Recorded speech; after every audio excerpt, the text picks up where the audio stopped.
ओम शांति।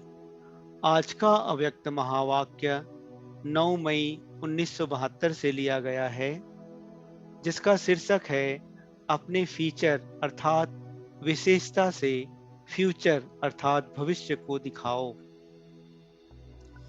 सभी सदा स्नेही हैं, जैसे बाप दादा सदा बच्चों के स्नेही और सहयोगी हैं। सभी रूपों से, सभी रीति से सदा स्नेही और सहयोगी हैं, वैसे ही बच्चे भी सभी रूपों से, हर रीति से बाप समान सदा स्नेही और सहयोगी हैं। सदा सहयोगी व सदा स्नेही उसको कहते हैं जिसका एक सेकंड भी बाप के साथ स्नेह ना टूटे, व एक सेकंड, एक संकल्प भी सिवाय बाप के सहयोगी बनने के ना जाए। तो ऐसे अपने को सदा स्नेही और सहयोगी समझते हो व अनुभव करते हो। बाप दादा के स्नेह का सबूत व प्रत्यक्ष प्रमाण दिखाई देता है, तो बच्चे भी जो बाप समान हैं, उन्हों का भी स्नेह और सहयोग का सबूत व प्रत्यक्ष प्रमाण दिखाई दे रहा है।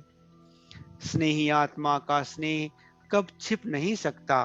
कितना भी कोई अपने स्नेह को छिपाना चाहे, लेकिन स्नेह कब गुप्त नहीं रहता।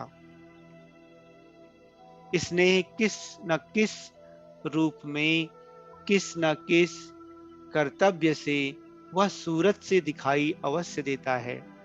तो अपनी सूरत को दर्पण में देखना है कि मेरी सूरत से स्नेही बाप की सीरत दिखाई देती है।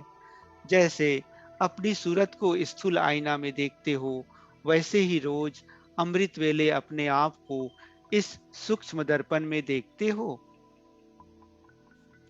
जैसे लक्षणों से हर आत्मा के लक्ष्य क्या मालूम पड़ जाता है, वह जैसा लक्ष्य होता है वैसे लक्षण स्वतः ही होते हैं। तो ऐसे अपने लक्षणों से लक्ष्य प्रत्यक्ष रूप में कहाँ तक दिखाते हो? अपने आप को चेक करते हो? किसी भी आत्मा को अपने फीचर से उस आत्मा का वह अपना फ्यूचर दिखा सकते हो?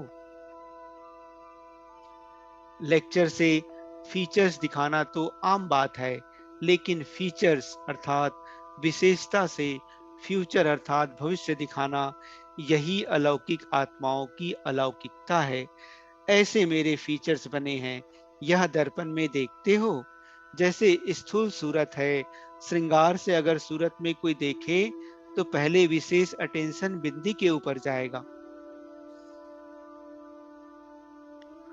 वैसे जो बिंदी स्वरूप में स्थित रहते हैं, अर्थात अपने को इन धारणाओं के श्रृंगार से सजाते हैं, ऐसे श्रृंगारी हुई मूरत के तरफ देखते हुए सभी का ध्यान किस तरफ जाएगा? मस्तक में आत्मा बिंदी तरफ। ऐसे ही कोई भी आत्मा आप लोगों के सन्मुख जब आती है, तो उन्हों का ध्यान आपके अविनाशी तिलक की तरफ आकर्षित हो। वह भी तब होगा जब स्वयं सदा तिलकधारी हैं।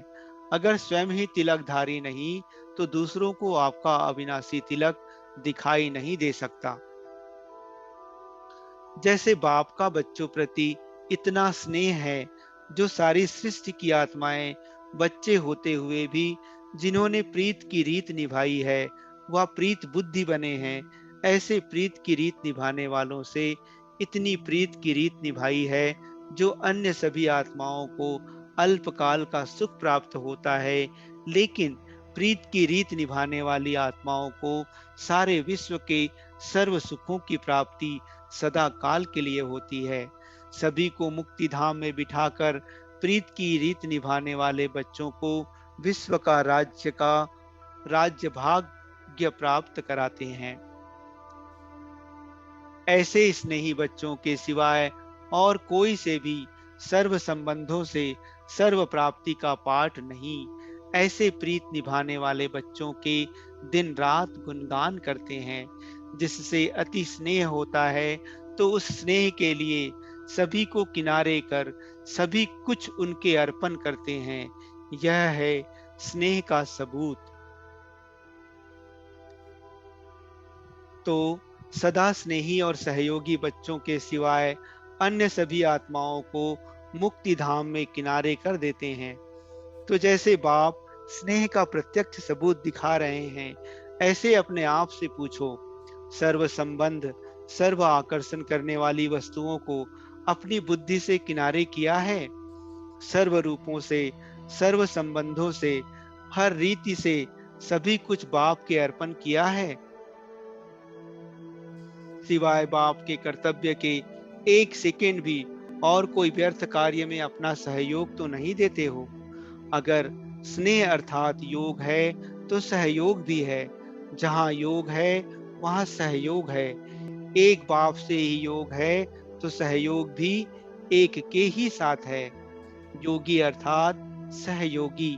तो सहयोग से योग को देख सकते हो, योग से सहयोग को देख सकते हो। अगर कोई भी व्यर्थ कर्म में सहयोगी बनते हो, तो बाप के सदा सहयोगी हुए। जो पहला पहला वायदा किया हुआ है, उसको सदा स्मृति में रखते हुए हर कर्म करते हो कि भक्तों मुआफिक कहाँ कहाँ बच्चे भी बाप से ठगी तो नहीं करते हो? भक्तों को कहते हो ना,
वह भी सदैव अपने ऊंच नाम, ऊंचे धाम और ऊंचे काम में तत्पर हो।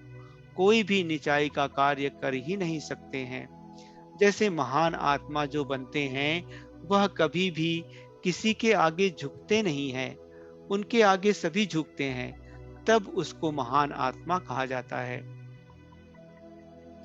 जो आजकल के ऐसे ऐसे महान आत्माओं से भी महान, श्रेष्ठ आत्माएं, जो बाप की चुनी हुई आत्माएं हैं, विश्व के राज्य के अधिकारी हैं, बाप के वर्षे के अधिकारी हैं, विश्व कल्याणकारी हैं, ऐसी आत्माएं कहाँ भी कोई भी परिस्थिति में वह माया के भिन्न भिन्न आकर्षण करने वाले रूपों में क्या अपने आप को झुका सकते हैं?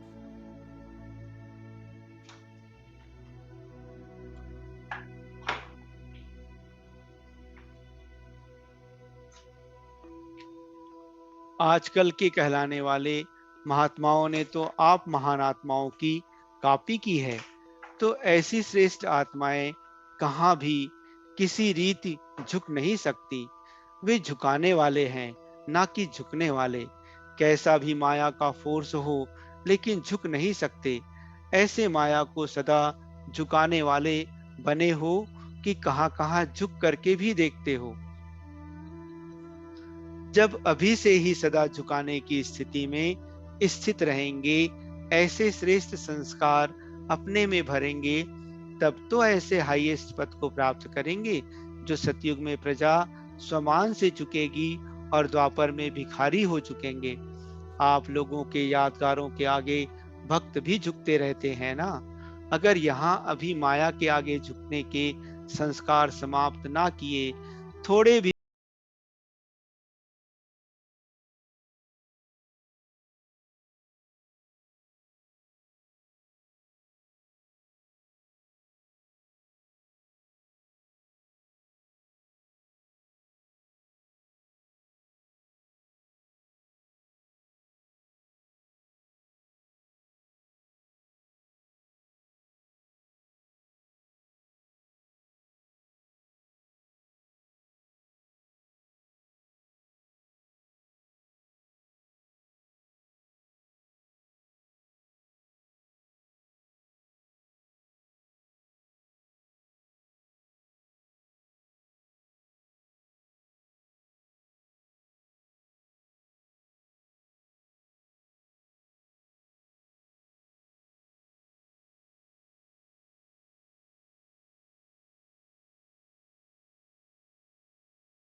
का नाम निशान ना हो।